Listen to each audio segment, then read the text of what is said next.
Hey, Dave Belizzi here.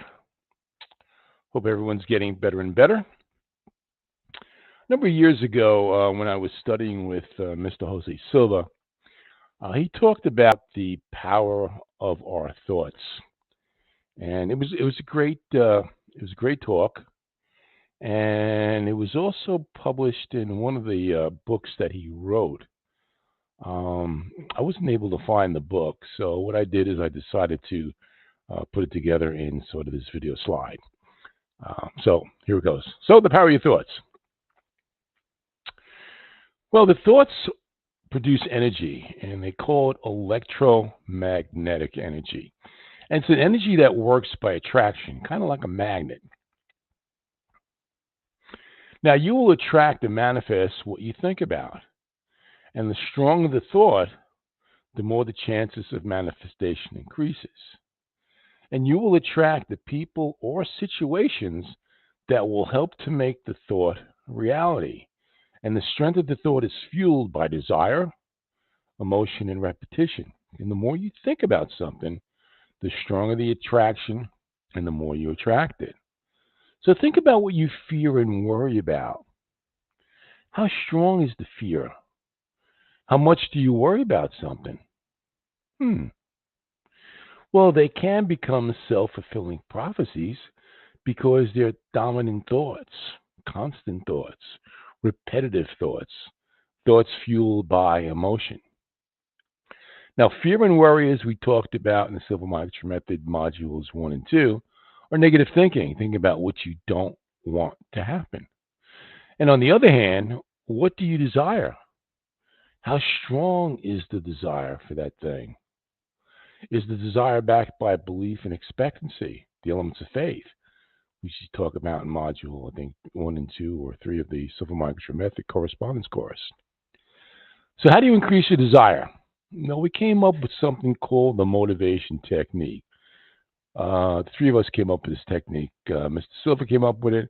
I came up with it, and so did Ed Byrne. And we kind of kicked around it when we were writing the Sales Power book. So the motivation technique, you want to think about what you want and think about all the reasons why you want it. Now, if you do this at your level, it's even better. So think about how will it help you? What will it do for you? And who will it benefit and why? Okay, you just don't want it to be a self-serving thing. If it's a win-win-win situation for everyone involved, it's perfect. Now, be more careful and mindful of what you think about and say. Again, we talk about this in Module 1 and 2 of the Simple Mindset Method. And use that cancel, and replace technique to get rid of any negative thoughts. You can also use the mirror the mind technique for the things you desire, things you want to happen. And again, use that motivation technique while at your level until the thought materializes. So use that motivation technique while at your level after using the mirror the mind technique. Now, the famous comedian George Burns had a belief system or a mindset that he was going to live to age 100, and he did. And he smoked about 10 cigars a day. So if you want to click on this link here and watch this clip of George on the Johnny Carson show. Very interesting guy with a great mindset there. It's kind of funny clip too. Good clip. So your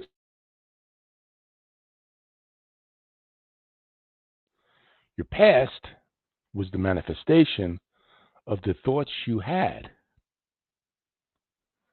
Your present is the manifestation of thoughts you had and the thoughts you are having now.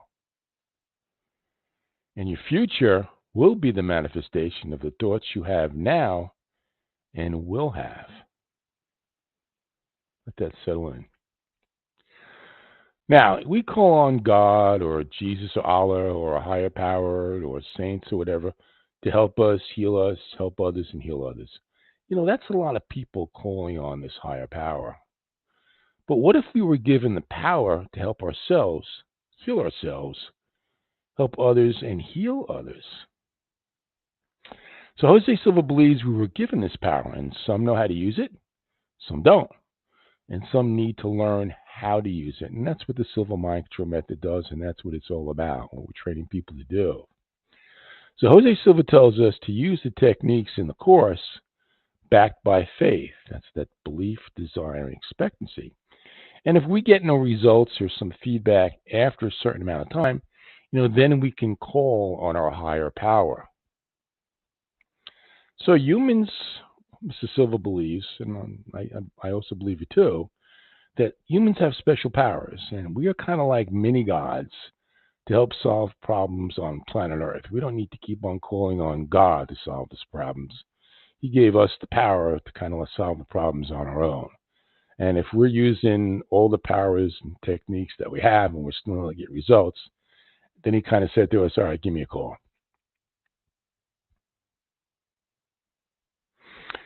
So our fate is in our hands. I'm going to tell you a little interesting story here. It's a story about a young boy who was studying to be a Buddhist monk. And he was getting frustrated because his master was always coming up with the right answers. So the young boy came up with an idea to fool or stump the master. What he was going to do is going to get a little bird and put it in his hand. And he was going to go up to his master and say to his master, Master, I have a bird in my hand. Is it dead or alive? And if the master answered alive, he was going to crush it and kill it and then tell the master, you're wrong, it's dead. And if the master said it's dead, he was just going to open his hands and say, you're wrong, the bird is alive.